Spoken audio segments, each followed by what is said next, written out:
Welcome to JK science classes YouTube channel में आपका स्वागत है।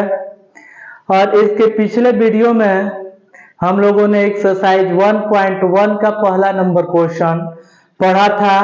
आज हम लोग दूसरा नंबर क्वेश्चन पढ़ेंगे, ठीक है। लेकिन आप वीडियो देख रहे हैं, अच्छा है, लेकिन आपको डिसिप्लिन में भी रहना पड़ेगा। बिना डिसिप्लिन के आप लंबा रेस नहीं जीत सकते हैं।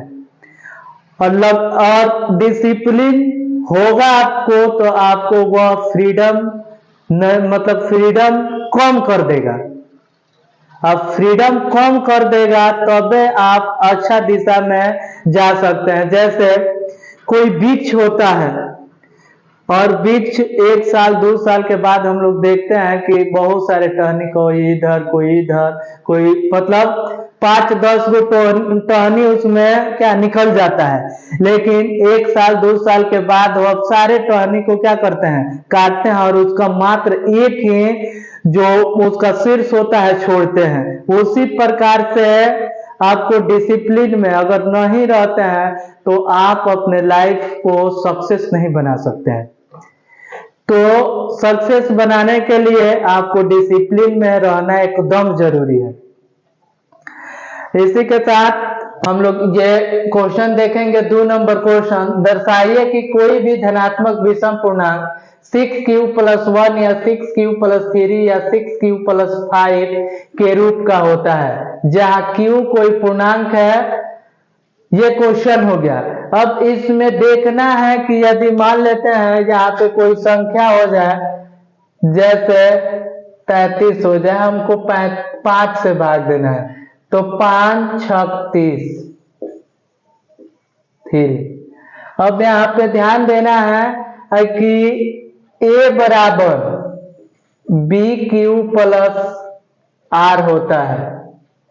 a बराबर तो यहाँ जो बीच वाला संख्या होता है यहीं पे होता है 33 बराबर b, जिससे भाग देते हैं 6 q जो भागफल होता है, सॉरी 6 जो ये b बराबर जो भागफल होता है ये 6q+r हो जाएगा। यहाँ पे 6 ये जो भागफल है उसको लिखा गया है, और ये r जो है, ध्यान देंगे r जो होता है वो क्या होता है, शेषफल होता है।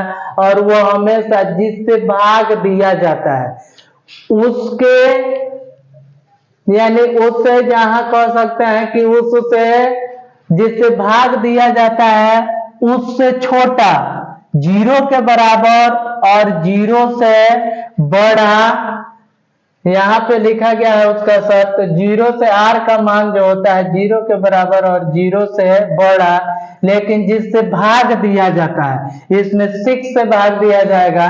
ध्यान देंगे यहाँ 6 है, b के स्थान पे क्या है 6 है, 6 से भाग देंगे तो 6 5 हो जाएगा। जिससे भाग दे रहे हैं ये q हो जाएगा, bq+r होगा।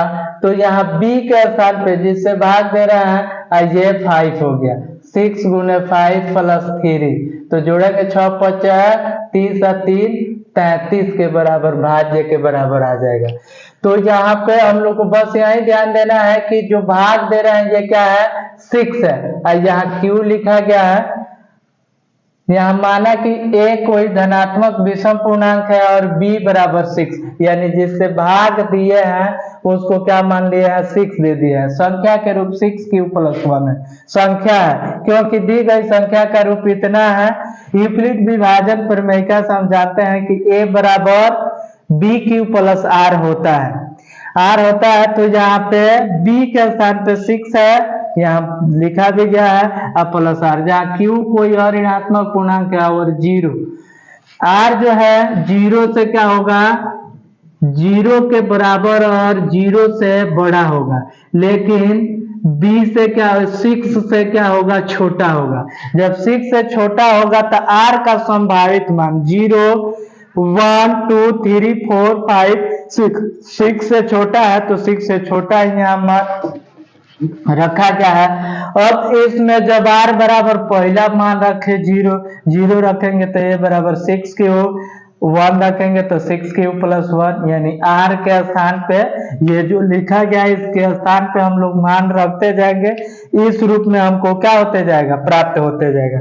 इसके बाद ध्यान देना है कि यदि कोई शेष कुछ नहीं बचता है, यानी यहाँ पे अगर कट जाता है तो इसका अर्थ है कि जिससे कटा रहा है वो संख्या क्या हो जाता है, सम संख्या। यहाँ कोई नहीं है, यहाँ 6 क्यूब है, ठीक है। तो 6 क्यूब में फिर 2 जोड़ेंगे तो यदि यह सम संख्या है तो इसका अगला 2 जोड़ेंगे तो सम संख्या आएगा, फिर 2 जोड़ेंगे तो सम संख्या आएगा।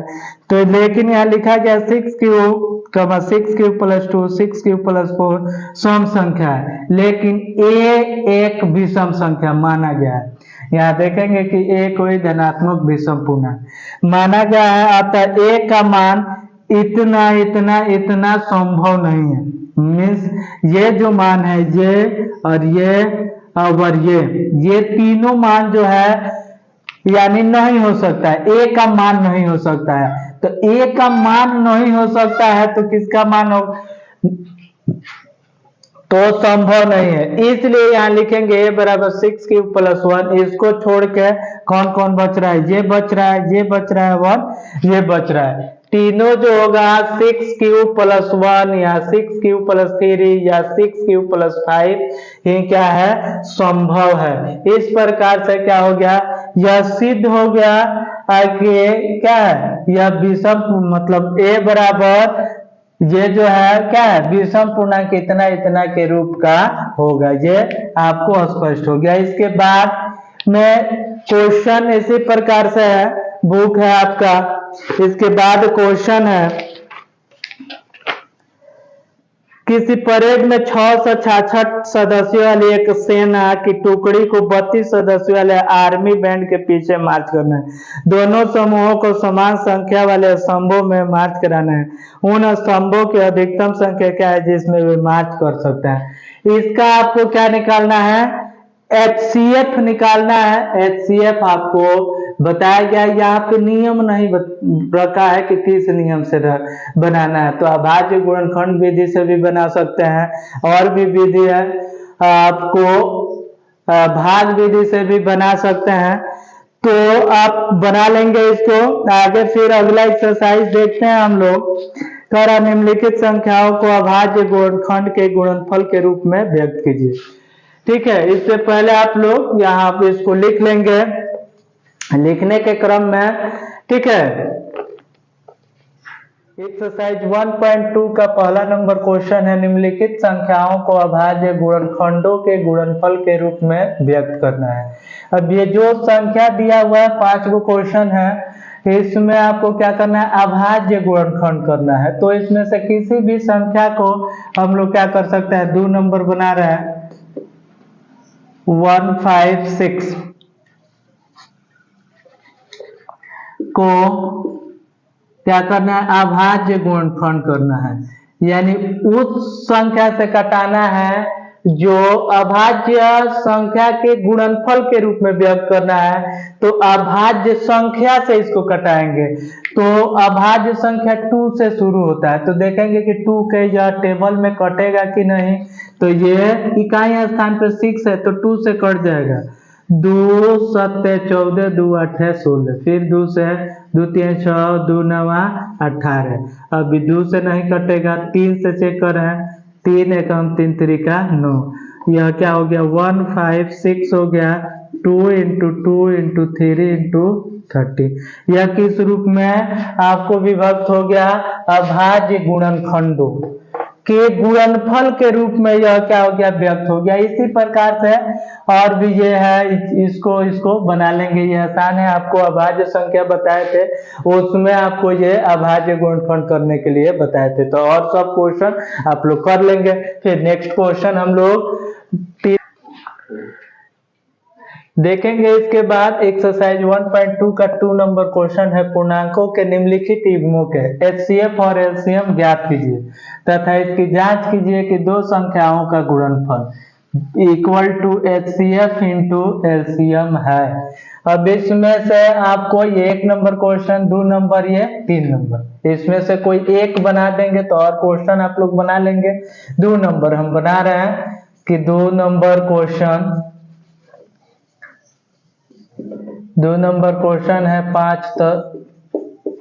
510 और 92 को बनाना है सॉल्व। देखते हैं अब इसको क्या करना है, HCF और LCM निकालना है। तो दोनों एक ही में निकालने के लिए सबसे आसान होगा आपको अगर अभाज्य गुणनखंड इसका कर लेते हैं। तो 0 है तो इसका अर्थ है कि यह 5 के पहाड़ा में या 2 के पहाड़ा में जरूर आएगा। तो हम 2 से ही कटाते हैं, 2 दूनी 4, 2 पचे 10, फिर 2 पचे 10, इकाई स्थान पे 5 आ गया तो 5 से कटेगा 50, 25, 5 एकम 5, और फिर 3 से कटेगा 3 एकम 3 और 3 सते 21। इसका अभाज्य गुणनखंड गुणनफल के रूप में लिखेंगे तो यह क्या हो जाएगा, 510, 2 गुने 5 गुने 3 गुने 17। फिर इसका दूसरा नंबर है 92, इसको भी प्राइम फैक्टर कर लेंगे। ये किससे कटेगा, ये भी 2 से, 2 चौके 8, 2 चौक 12, फिर 2 दूना 2 तिहाई 6। अब इसमें ध्यान देना है कि इसका क्या निकालना है, HCF और LCM। तो इसका भी यहाँ नीचे लिख लेंगे कि आसानी होगा। कौन सा संख्या क्या क्या प्राप्त हुआ, 2 इंटू 2 इंटू 23 हुआ है। अब यहाँ HCF निकालते हैं जो दोनों में शामिल रहता है, यानी यहाँ पे जो भी संख्या और संख्या रहता है तो इसका यहाँ पे अभाज्य गुणनखंड निकालते हैं और सब में मिलाते हैं। जो संख्या रहता है उसको HCF में, तो इसमें मात्र 2 ही संख्या है तो दोनों में जो शामिल होगा, 1 और 2 शामिल है, इसमें 5 है, इसमें कोई नहीं है, यहाँ 3 है, इसमें कोई नहीं है, यहाँ 17 है, यहाँ कोई नहीं है, तो मात्र क्या है, 2 है। अब LCM निकालेंगे, LCM इक्वल टू, अब जो शामिल रहता है उसको 1 लिखते हैं और जो नहीं शामिल रहता है उस सब को किस में लिखते हैं, गुना में। 5 नहीं है तो 5 भी लिख देंगे, 3 भी लिख देंगे और 17 भी लिख देंगे। और उसके बाद क्या बचा है, 2 इंटू 23 हो गया। ये सब को यहाँ गुना करके क्या किया जाएगा, लिखा जाएगा। उसके बाद आपको सीध का क्या करना है, 2 संख्याओं का गुणनफल बराबर HCF गुने LCM होता है। तो यहाँ क्या लिखेंगे, 2 संख्याओं का गुणनफल बराबर HCF गुने LCM। अब 2 संख्या है क्या, 510 है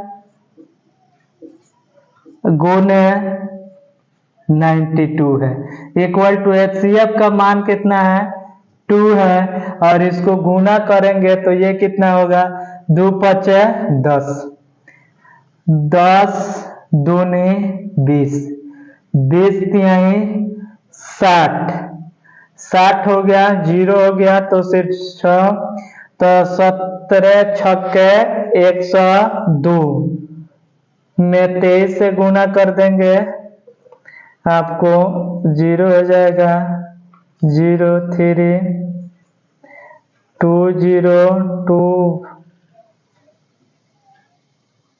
2 जा 4 0 2 के 2 0 6 4 3 2 23,460 कितना हो जाएगा, यहाँ गुना करेंगे तो 23,460, 23,460।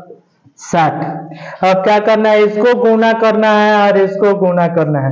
दोनों यदि गुणनफल एक बराबर आ जाएगा तो क्या हो जाएगा, सिद्ध हो जाएगा कि दोनों संख्याओं का गुणनफल बराबर HCF गुने LCM गुने HCF होता है। अब गुना करके हम चेक करते हैं, उसके बाद यहाँ पे लिख दिया जाएगा, गुना करेंगे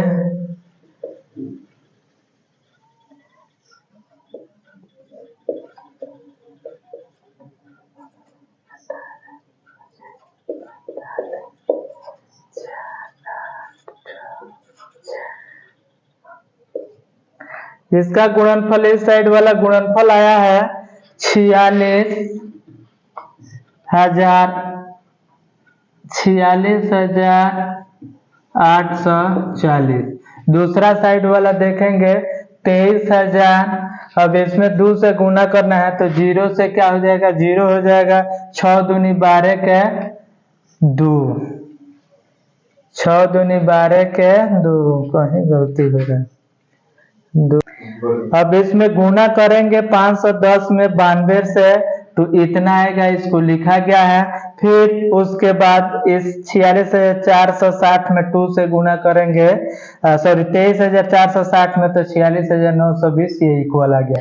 ये आपका क्या हो गया, सिद्ध हो गया कि दो संख्याओं का गुणनफल बराबर होगा HCF गुने LCM। तो ये सारे क्वेश्चन में आपको ऐसे HCF और LCM निकाल लेना है। उसके बाद दो संख्याओं का गुणनफल, ये सूत्र होता है, और HCF गुने LCM दोनों का मान रखेंगे, ये इक्वल दोनों साइड आ जाएगा।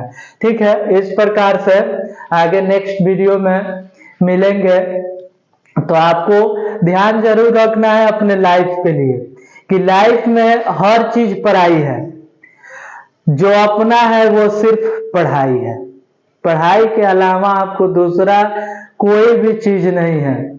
आप यदि सफल नहीं हो पाते तब पराये हो जाते हैं, इसलिए कामयाब बने। इसलिए आपके बहुत सारे एग्जाम्पल आपको बता सकते हैं हम, जैसे अभी अभी तत्काल में घटना घटा था, इसके बहुत उसका वीडियो वायरल हुआ था ज्योति मौर्य का, इसलिए कि वो सक्सेस हो गए, यानी SDM बन गए, लेकिन उसके बाद अपने पति को, उसका लेवल बड़ा हो गया, तो अब नीचे वाला लेवल को आदमी नहीं पूछता है, अब अपने से बड़ा का उसका तलाश हो जाता है। तो आप अभी तत्काल में इस लड़की के पीछे, उस लड़की के पीछे घूमते हैं, अभी ऐसा सिचुएशन है, लेकिन इसके बाद यदि आप कॉलेज में जाएंगे तब आपको इसका पता चलेगा कि वहां लड़की उसी को पसंद करती है, या तो उसके पास पैसा हो तब उसके पीछे लड़की, या उसके पास नॉलेज है। दो ही सिचुएशन में लड़की उसके पीछे घूमती है, और नहीं तो आपको उसके पीछे घूमते रह जाएंगे और वो अपने से बेटर को देख के निकल जाती है। तो इसलिए पढ़ाई पर ध्यान जरूर दीजिए। इसके साथ यदि यह वीडियो आपको अच्छा लगा हो तो सब्सक्राइब और लाइक जरूर करें, केयर और शेयर जरूर करें। थैंक्स।